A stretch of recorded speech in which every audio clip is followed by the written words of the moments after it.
Dan pemirsa, pandemi COVID-19 ini turut berdampak luas bukan hanya pada isu kesehatan, namun juga pada perekonomian masyarakat. Hadirnya Idul Adha ini mampu menumbuhkan semangat berbagi di tengah pandemi. Lalu bagaimana kita dapat memaknai semangat berbagi pada momen Idul Adha pada kali ini? Kami akan membahasnya dengan Ustadz Yusuf Mansur yang sudah bergabung bersama kami pagi hari ini. Selamat pagi, Assalamualaikum warahmatullahi wabarakatuh Pak Ustadz, apa kabar? Ustadz. Waalaikumsalam, Mbak Sarah, Mas Abdi, sehat semua pemirsa juga, amin insya Allah. Amin ya Allah. Amin. Pak Ustadz, kalau kita lihat berita-berita tadi, banyak pedagang yang mengeluhkan pandemi COVID-19 di tengah menyambut Idul Adha ini sangat berdampak, terutama pada pemasukan mereka. Sedangkan Idul Adha ini juga merupakan momen berbagi intinya. Bisa diceritakan sedikit Ustadz atau dibagi pandangannya bagaimana kita bisa memaknai momen berbagi ini walaupun di tengah kesulitan ekonomi dirasakan banyak pihak? Bismillahirrahmanirrahim. Pertama, narasinya dulu harus kita belajar ya untuk mengubah menjadi narasi yang positif, hebat, menggelegar. Contoh, jangan pakai narasi cuman dan hanya. Bayangin pandemi masih bisa jualan laku 30, kenapa disebut cuman? Laku 500, kenapa disebut hanya? Bisa dagang aja tanda masih hidup, kagak pakai ventilator, kagak ada di berita WA innalillahi wa inna ilaihi raji'un.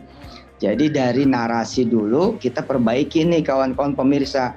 Masya Allah ya, keren ya, masih laku 30 lu. Gila nih, luar biasa, top. Nah, kan jadi cakep. Suasananya jadi kebangun gitu bahwa kita berterima kasih, thankful banget. Ada Idul Adha masih bisa jualan.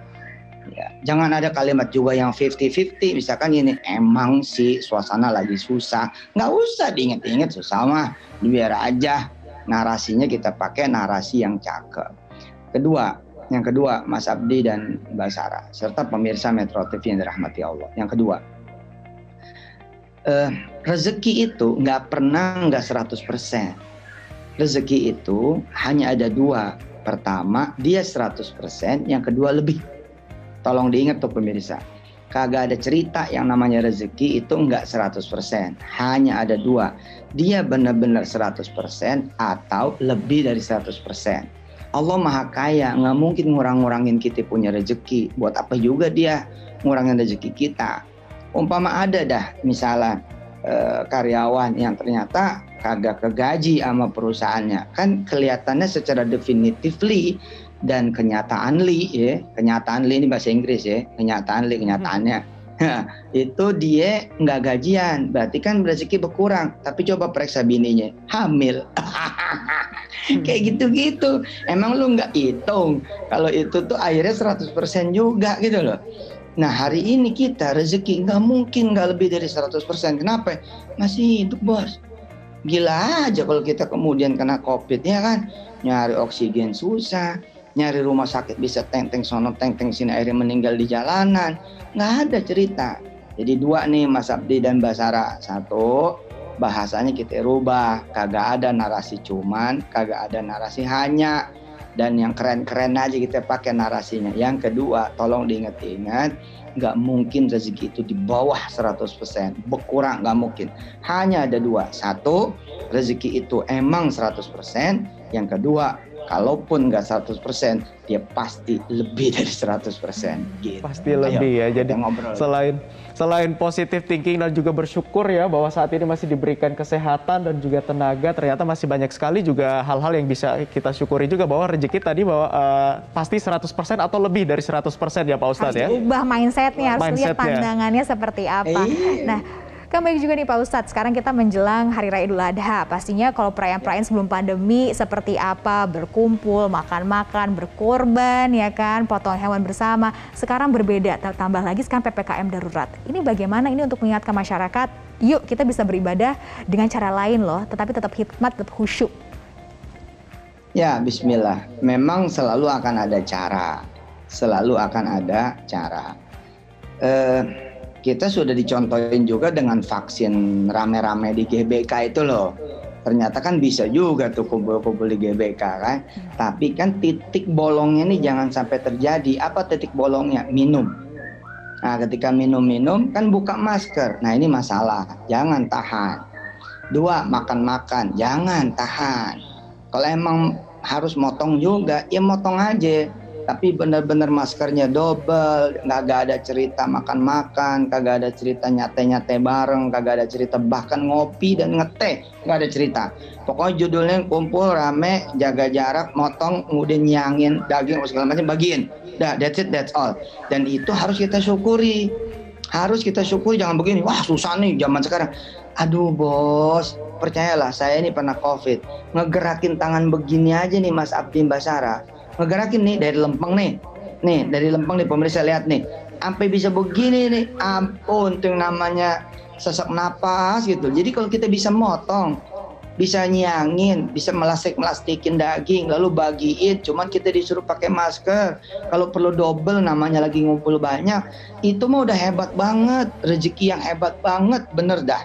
Insya Allah mudah-mudahan dengan keberkahan bulan Dzulhijjah, di mana di dalamnya ada Idul Kurban dan haji kan tetap ada buat orang sono ya kan.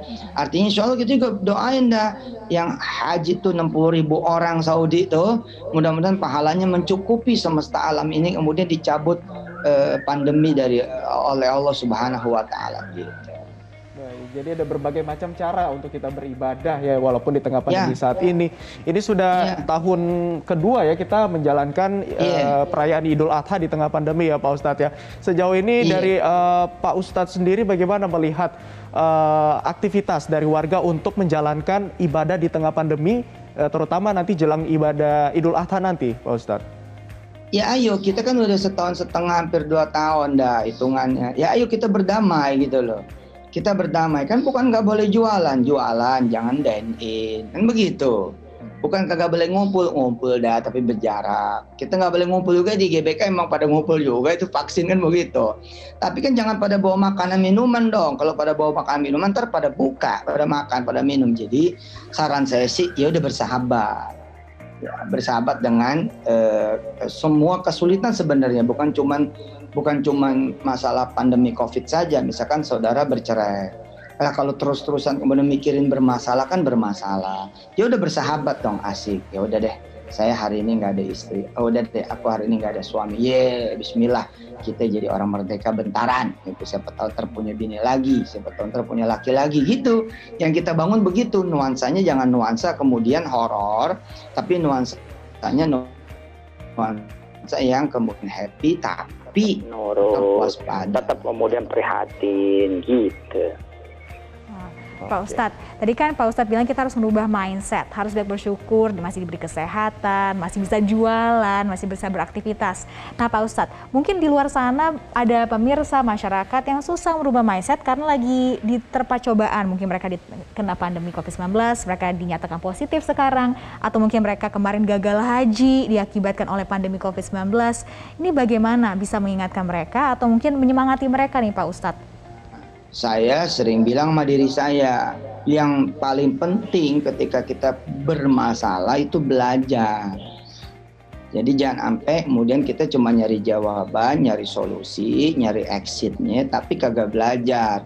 Belajar ini penting, belajar kenapa bermasalah, belajar menguasai permasalahan, belajar kemudian ngatasin permasalahan, belajar nundukin permasalahan, ya belajar gitu. Makanya saya sering bilang sama istri sama anak-anak, alhamdulillah loh, papa tuh dikasih masalah tuh dari tahun 97, 98, 99, jadi makin lama tuh makin engah gitu, makin lama makin insya Allah dah gitu, makin ya bukan sih bagaimana tapi ini rasa syukur pada Allah Subhanahu Wa Taala. Maka buat yang baru belajar bermasalah, nikmati gitu loh, nikmati, kan nggak ada orang yang pura-pura bisa sabar dong, ya kan, nggak ada orang yang pura-pura bisa susah, kecuali emang dia susah beneran.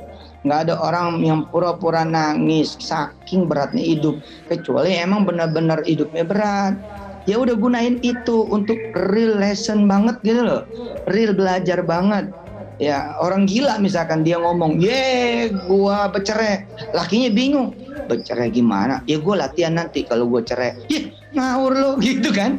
Tapi ketika kita benar-benar bercerai misalnya, ketika kita benar-benar berpisah, ketika benar-benar kita jatuh, kita bangkrut, kita kemudian banyak utang, kita banyak beban, banyak tagihan sana sini, nggak kebayar ini kebayar itu, anak harus berhenti sekolah, anak akhirnya kagak bisa kebayar kuliah.